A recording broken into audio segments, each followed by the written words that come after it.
Target batch का fourth है, जिसमें हम बायोलॉजी के ऑब्जेक्टिव की लगातार आप लोगों की प्रिपरेशन करवा रहे हैं, आप लोगों को बोर्ड एग्जाम की।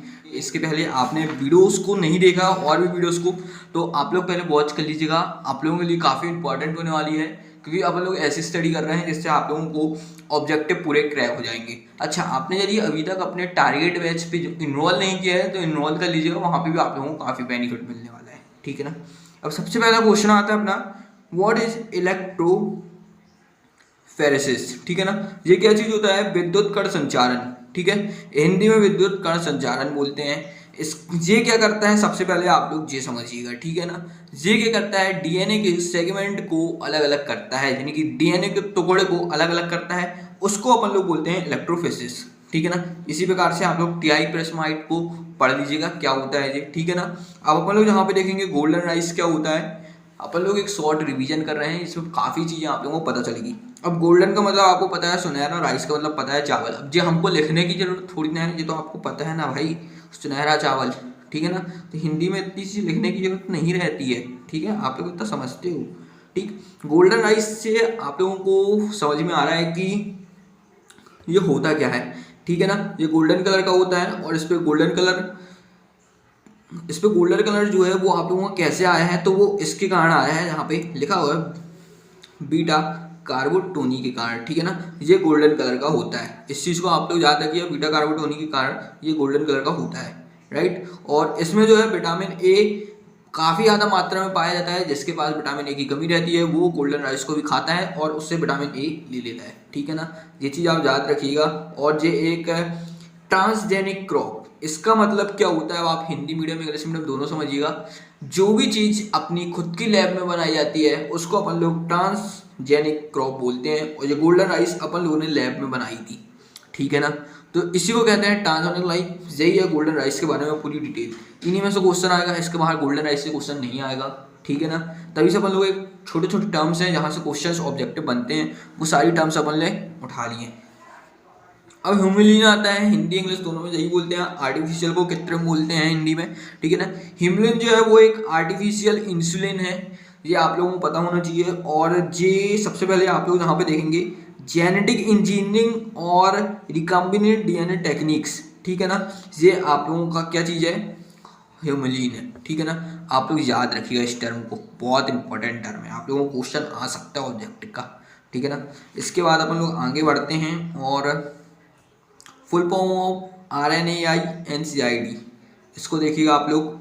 उसके बाद बीटी टॉक्सिन कोडेड, ठीक है ना। ये क्या होता है, क्राई जीन होती है, आप लोग इसको ध्यान में रखिएगा, ठीक है ना, ये टर्म आपके काम में आएगी। और उसके बाद साइटोफेटिक प्लांट, हिंदी में साइटोफेटिक प्लांट ही बोलते हैं, आप लोग ध्यान में रखिएगा।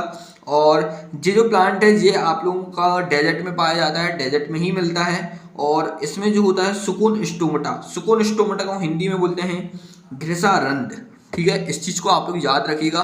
और इसमें लेस रेट ऑफ ट्रांसमिशन होता है। ट्रांसमिशन का मतलब यहाँ पे हम आपको बताना चाहेंगे, ट्रांसमिशन का मतलब ये होता है कि यहाँ पे जो पानी रहता है ना डेजर्ट में बहुत कम रहता है, तो इन लोग क्या करते हैं अपने आप को इस प्रकार से सकोड़ लेते हैं, ठीक है ना, जिससे कि इनको पानी की जरूरत कम पड़ेगी। और ट्रांसमिशन क्या होता है, ट्रांसमिशन का मतलब होता है जो पानी है वो भाप के रूप में बाहर निकलता है, ठीक है ना।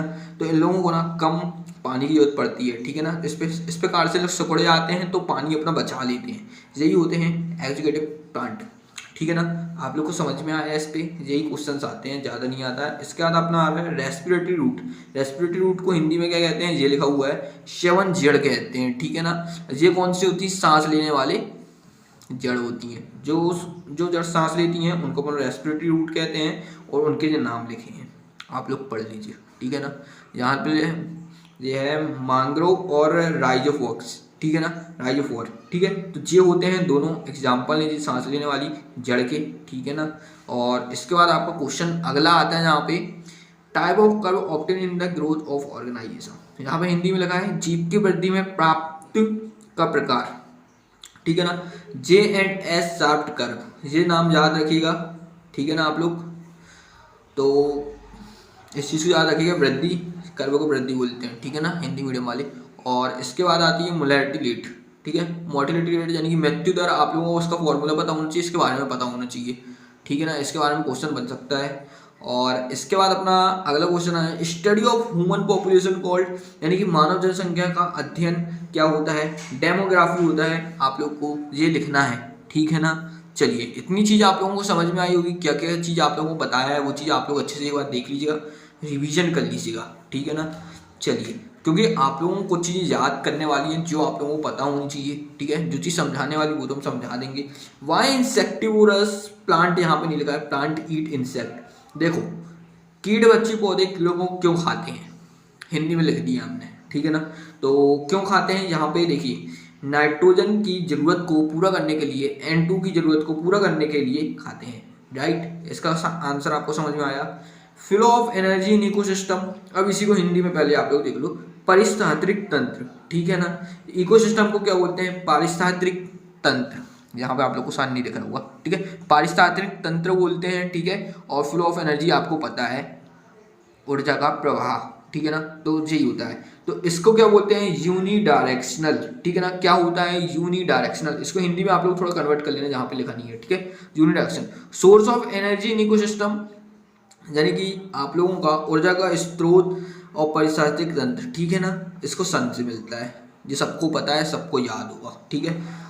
और only 10% energy transfer from one trophic level to another, तो ये इंपॉर्टेंट टर्म है आप लोग के लिए। देखिए यहाँ पे IMP भी लिखा है, ठीक है, तो ये चीज़ याद रखिएगा। और ये क्वेश्चन हमेशा पूछा जाता है अलग अलग टर्म्स में घुमा फिरा के, ठीक है ना। आप लोग याद रखिएगा, इकोसिस्टम का जो सर्कल होता है, इसमें यानी कि ई घास रैबिट खाता है, फिर रैबिट को सांप खाता है, इस प्रकार से ना। तो रैबिट ने जो घास खाई है उसमें से सिर्फ उसको 10% ही एनर्जी मिलेगी, ठीक है ना। और अब सांप जब रैबिट को खाएगा तो उसमें से सिर्फ आपको 10% एनर्जी ही मिलेगी। इस प्रकार से पूरे इकोसिस्टम में 10% एनर्जी ही फ्लो होती है, ये आप लोग याद रखिएगा, ठीक है ना। उसका जो इकोसिस्टम की टर्म है, यानी कि पारिस्थितिक तंत्र की जो टर्म शब्द है, ये आप लोगों को टेंसली ने दी थी, ठीक है ना। और प्रोड्यूसर ग्रीन प्लांट होता है, प्रोड्यूसर का मतलब ग्रीन प्लांट होता है, याद रखिएगा, ठीक है। काफ़ी बच्चों को पता नहीं होता इसलिए दे दिया, हालांकि सबको पता होगा। और when does wild life conservation act come in India, यानी कि वन जीव संरक्षण अधिनियम कब इंडिया में बना था, ठीक है ना। तो ये 1972 में बना था, याद रखिएगा आप लोग। National park of MP Kanha, याद रखिएगा। तो ये भी कान्हा है, बायोस्फीयर रिजर्व, ये सब एक ही चीज़ है, ठीक है ना। तो आप लोग याद रखिएगा कान्हा में। और फर्स्ट टाइगर प्रोजेक्ट जो था वो आप लोगों का कान्हा में ही बना था, हिंदी में भी यही चलेगा, ठीक है ना, ज़्यादा कुछ नहीं चलेगा। और इन्वायरमेंट प्रोटेक्शन एक्ट क्या होता है, पर्यावरण संरक्षण अधिनियम कब अपना बना था, 1986 में, ठीक है ना। और इसके बाद व्हाट आर एक्सटिंक्ट स्पीसीज, ये टर्म इंपॉर्टेंट है। एक्सटिंक्ट स्पीसीज का मतलब होता है विलुप्त प्रजाति, ये ऐसी चीज़ है जो विलुप्त हो चुकी हैं, लाइक डायनासोर। तो ये एग्जाम्पल आप लोगों को आएगा कि भाई डायनासोर किस चीज़ का एग्जाम्पल है, तो आपको बताना है भाई कि ये इसका एग्जाम्पल है। और ये 2 नंबर में पूछ सकते हैं, जो चीज़ आप लोगों को आती है वो चीज़ आप लोग देख लीजिए, ठीक है ना। ऐसी प्रजाति जो धरती से खत्म हो गई है उसको अपन लोग एक्सटिंक्ट स्पीसीज बोलते हैं, यानी कि विलुप्त प्रजाति बोलते हैं, ठीक है ना। आप लोग याद रखिएगा। तो ये बेसिक चीज़ें थी जो आप लोगों को हमने बताई हैं। अभी और आएंगी वीडियोस, तो ऐसी शायद वीडियोस नहीं आएंगी। बाकी हम आपको टारगेट बैच में शेयर कर देंगे जितना भी कुछ है।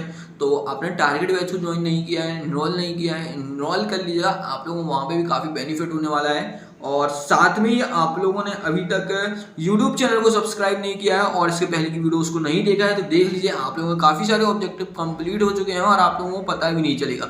जब कल आप पेपर देखो तो आप लोगों को काफ़ी चीज़ें याद आएंगी कि आपने सही पे यहाँ से पढ़ा था बहुत कुछ और वही आया है पेपर में, ठीक है ना। तो अब कुछ बेसिक टर्म्स बची हैं, वो चीज़ें हम आपको अपने पेड ग्रुप पे शेयर कर देंगे, तो आप लोग वहाँ से उसको कर लीजिएगा, ठीक है ना। तो अब अपन लोग मिलेंगे अगली वीडियो पर।